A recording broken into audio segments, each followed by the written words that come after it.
The whole conversation around AI in schools, it's just buzzing with a mix of, well, excitement and a whole lot of anxiety. But what if we're asking the completely wrong question? Let's dig into how we can shift our thinking from AI being a threat to it being a real partner in learning. I mean, this is the big one, right? The classic sci-fi question on everyone's mind. But here's the thing. All the really interesting research is pointing to the fact that this is a total misunderstanding of what AI can, and more importantly, should be doing in our classrooms. In this image, wow, it just nails the core idea we're going to talk about today. The future isn't about a robot hand replacing a human one. Nope, it's about augmenting it, making the human element even better. It's about creating a powerful collaboration between our amazing teachers and these new intelligent tools. Okay, but before we jump into all the cool opportunities, we have to be real about the risks. Because if you just throw these tools out there without a solid game plan, you can run into a really serious problem, something researchers are starting to call cognitive debt. So what exactly is cognitive debt? Well, think of it like this. Every single time a student lets an AI do the heavy lifting, the planning, the brainstorming, the hard thinking, they're basically taking out a tiny loan against their own brain power. And over time, that debt, it really adds up. Their ability to think for themselves just gets weaker and weaker. And this isn't just a theory. You can actually measure the effect of this.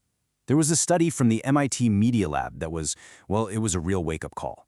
They found that a whopping 80% of students who used ChatGPT to help with their essays, they couldn't even remember the key points or the arguments from their own papers. The thinking literally never made it into their heads.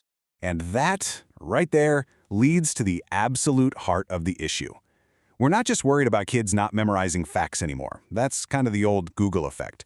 The real fear now is, are we creating a whole generation of students who literally can't do the basic work of reasoning without a tool holding their hand?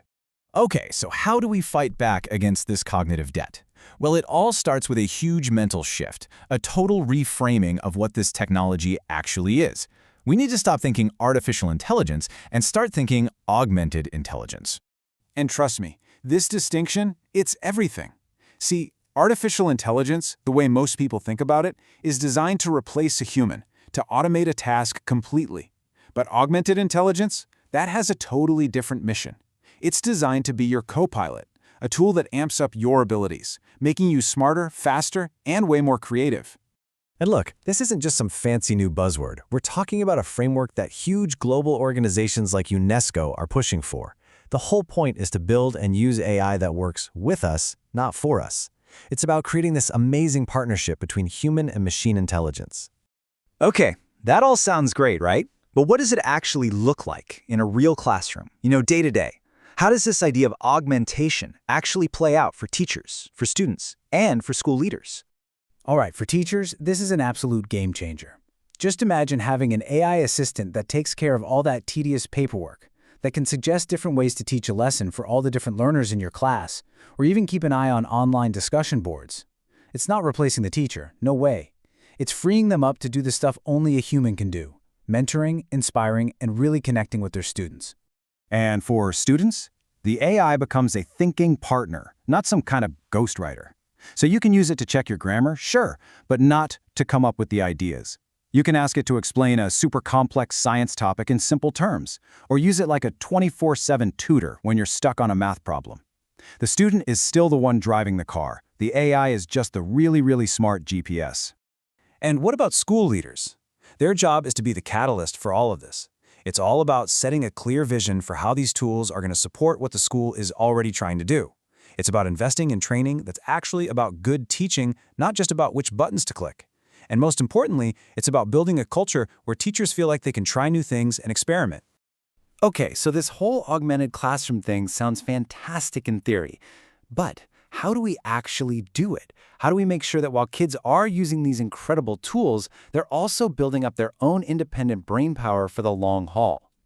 Yeah, that's the million-dollar question, isn't it? We want all the good stuff from AI, the speed, the power, but we can't afford to pay for it with our own critical thinking skills. But the good news is there are some really solid research-backed strategies that we can put into practice right now. So here's what you do. You build these routines right into the learning process. First up, before anyone even thinks about opening an AI tool, they have to talk it out with a partner.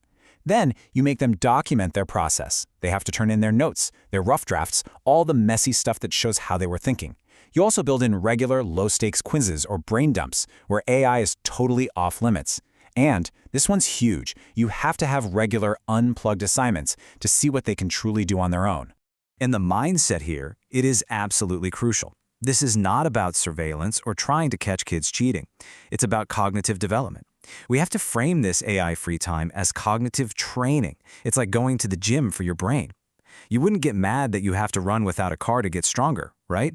So you shouldn't get mad about having to think without a chatbot. Which, brings us right back to where we started.